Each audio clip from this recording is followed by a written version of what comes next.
Listen, all 7 Canadian teams are very much in play. All of them are sitting there either in the playoffs or on the cusp of being in the playoffs. So it begs the question, are they buyers or sellers? What would they be out there buying or selling? Some big names certainly up for grabs. Look at some of these names that could be changing area codes on March 1st or before. Shattenkirk, Vrbata, Eaves, Vanek, Hansel, Boyle, Sharp, all of them key players. So let's go team by team, guys, through Canada. Let's start with the Montreal Canadiens. Doug, quite simply, I'll put this out there. Are they a buyer or are they a seller? Well, there's no doubt they're a buyer. And when you're in the predicament they are with the way they perform lately, they better do some buying. And the name that's out there mostly is Hansel. I mean, is there a chance? Are they going to pay the price? He's not giving up a top young prospect to get him. So if Phoenix or Arizona aren't fair, there will be no deal. Another name, Johnny Oduya. History with Bergevin. Injury problems. Do they take a chance? So big centerman, number one priority. They could use some help in the back end too to tighten things up. So I look for them to be a buyer, Hansel, and maybe a good, solid defensive defenseman. And for me, they have to be a buyer. Right now, they're one of the teams I'm most scared of right now in the Atlantic Division. So we see them sliding. We'll see Carey Price get out of this, but I think they'll be a buyer, and I think it'll be Hansel or a forward like that up front. And Colby, the team that's breathing down the Montreal Canadiens' back, the Ottawa Senators, are they a buyer or a seller? I think they're a buyer, and things changed quite a bit in the last week when you look at the guys that went down for them. Bobby Ryan, Stone, Hoffman, all not playing tonight.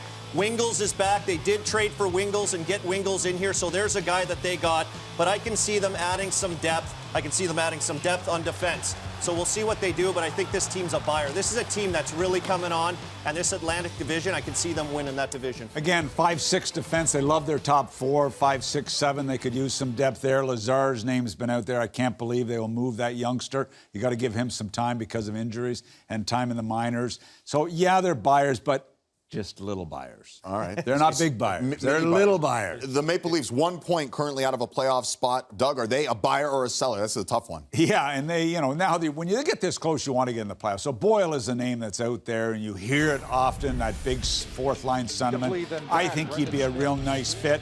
Then you've got to look at defense. Do they bring in a Quincy? Do they try a Brendan Smith? Guys with a history with Babcock. Strictly as rentals, strictly depth. Any move they make will be that category. Shattenkirk's name's out there. I don't see that happening. It has to be a rental for me with this group. You don't want to touch this team. They're looking to the future. They're looking to the process of what it takes and what they've done so far. So we're going to see a guy come in as a rental. And they've got a lot of space, a lot of money because of the LTI. Well, let's keep moving westward. The Jets, they're right there. They're a point out of the playoffs. Are they a buyer or a seller? Yeah, you know what? I look at this team, and I definitely think they're a buyer. I think we're going to look at them, especially adding depth on their back end. Myers out for the season. Enstrom's hurt. I think that they'd be looking to add some defensive help, and Kyle Quincy would be a guy that I look at. And playing against Kyle Quincy, a big guy, a big veteran guy, tough to play against, can move the puck, and you're going to get in a situation where you need some of that veteran presence in depth on defense, and he's a guy that I think could fill that. Cheveldayoff is so patient. I don't see them doing a whole lot. Depth defenseman, strictly to get through the season and challenge a little bit because they've got so many injuries there. Goaltending is what they should be looking for, but they'll do that in the offseason. And remember, the Jets only have 20 games left, the fewest of any team in the playoff. They're going to have a heck of a run to get in. They're going to have to go 15-5, 16-4 to have any shot of making the postseason. The Flames, they're an interesting spot. The last wild card in the West. Doug, buyer or seller? Well, they're a buyer, and they've just added Stone and tried to work on their back end a little bit, one for expansion, one for depth. I mean, do they need a top 6? Yeah, they could use a Sharp, they could use an Eaves type of player. I think they'll be looking at, don't kid yourself, they might consider going the goaltender route. That would be a shocker.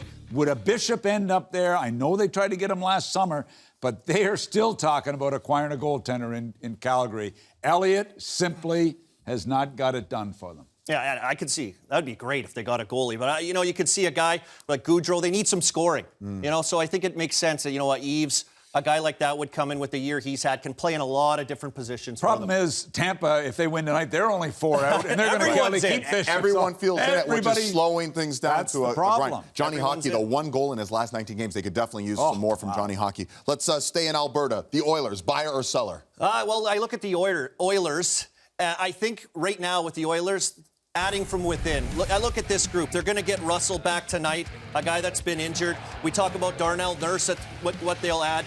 But you know, you look at I think that's buying from within, David. And I've been in situations where we've had guys hurt on teams, and it's like acquiring a player at the deadline. When you can get some of these bodies back and some of these guys that will add that depth to your team, it's like buying at the deadline when you can buy from within. I think they're real quiet. Let's not forget, second-round picks are usually thrown around a lot on trade deadline day. They do not have a second-round pick. That goes to Boston for Peter Chiarelli when he joined them as the general manager. I think it's a quiet time for a team that thinks they're pretty good and could do some serious damage. I would not want to play that team in the first round. And maybe the big surprise of the 7 Canadian teams, the Vancouver Canucks. A lot of people had them pegged for 30th, 29th, 28th. They're right there. They're close to those numbers, but they're right there. They won't go away. So are they buyers or sellers, Doug? I've got them as a seller, and I think they're really focused on. They've made some strides this year with their young blue line.